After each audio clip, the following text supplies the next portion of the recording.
And welcome back, everybody. Here we are again. Um, Today is going to be we're going to be revisiting the movie we've already done, and then talking about the remake. Why? Because I wanna, and I watched it right before I took some notes, but right before I started this recording. Today we are visiting the Running Man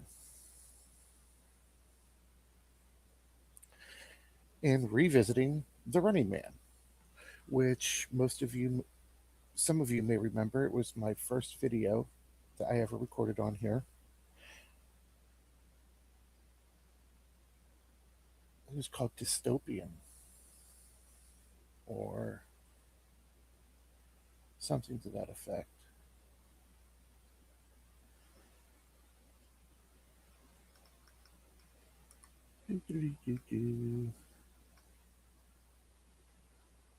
Yep, yep.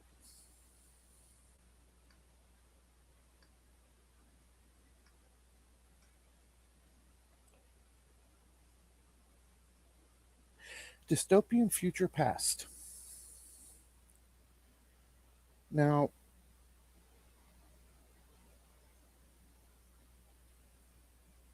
I don't remember what year it said it took place.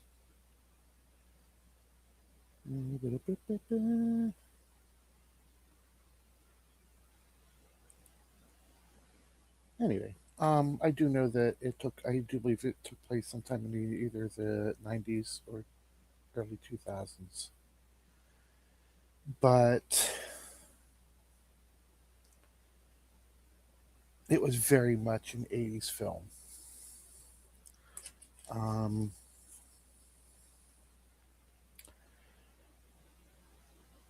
Between the two, the original is the shorter of the two by about a half an hour, coming in at an hour and 41 minutes. But it got to the point a lot faster. It's definitely, and according to King, not as faithful to the book.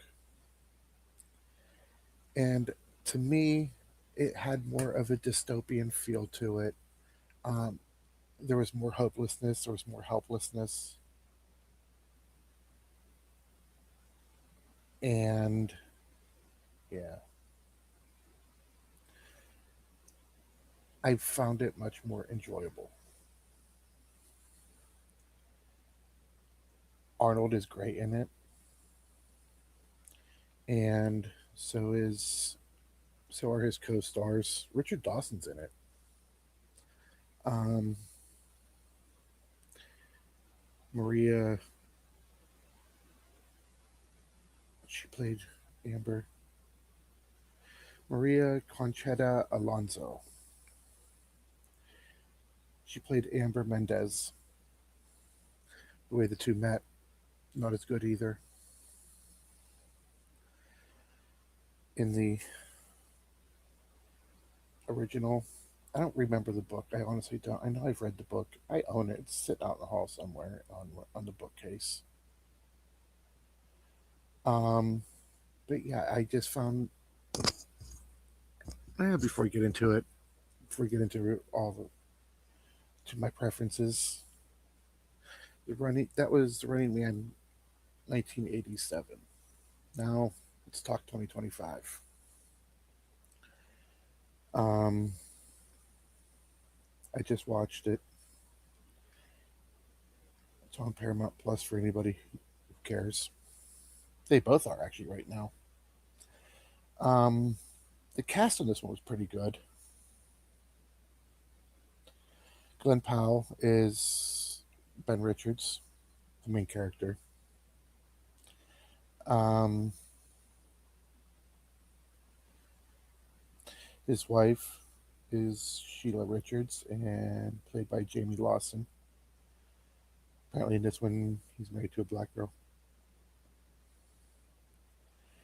This one, the plot didn't feel as tight. But then again, if you're really trying to stick to the source material, which would be the book, sometimes it's not going to feel as tight, especially on a Stephen King book. Don't get me wrong, I love Stephen King's books. I own most of them, and I read them a lot. Um, Instead of being out for a night, this one takes place over a month. It really didn't feel rushed. They did skip ahead often. Um,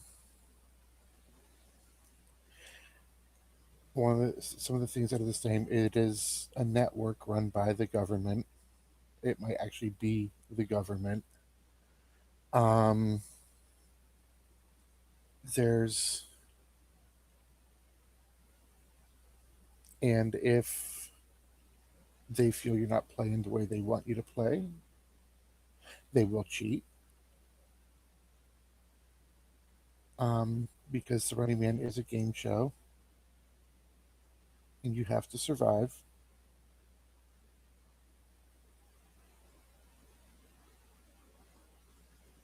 That's what's the same between the two. Um, Honestly, it's still a good movie. I did enjoy it. I'll probably watch it again, but I'll probably stick to the original more.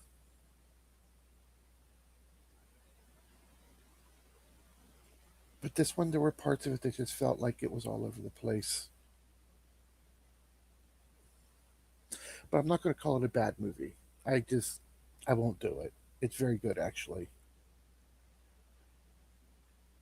Um,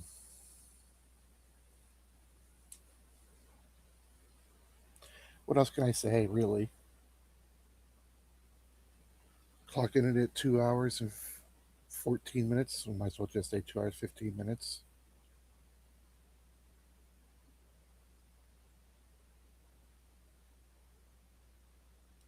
Out of 5 stars, I'd give it a solid 3.5. Even though it's written by Stephen King, it's supposed to be dystopian. This one did not feel as dystopian. It didn't have the feeling of helplessness. It didn't have the feeling of hopelessness. Honestly, if you were watching it, I couldn't even say it was futuristic. Yeah, it had futuristic stuff in it, but they missed on that mark. My wife's, even though she's also a Stephen King fan, she didn't much care for it. She didn't hate it. There were a few parts that caught her interest and held her interest, but yeah, it was too much of an action film for her. Anyway, really, that's all I got for the day. Uh, like, subscribe, share. I gotta remember to start saying that because honestly, let's help this channel grow. That way, we can do more with it. Anyway, coming up this week, we are also going to watch The Running Man Ballerina. At least that's the plan. We'll see where it goes. Anyway, I will see you in the next one, and you all have a great day.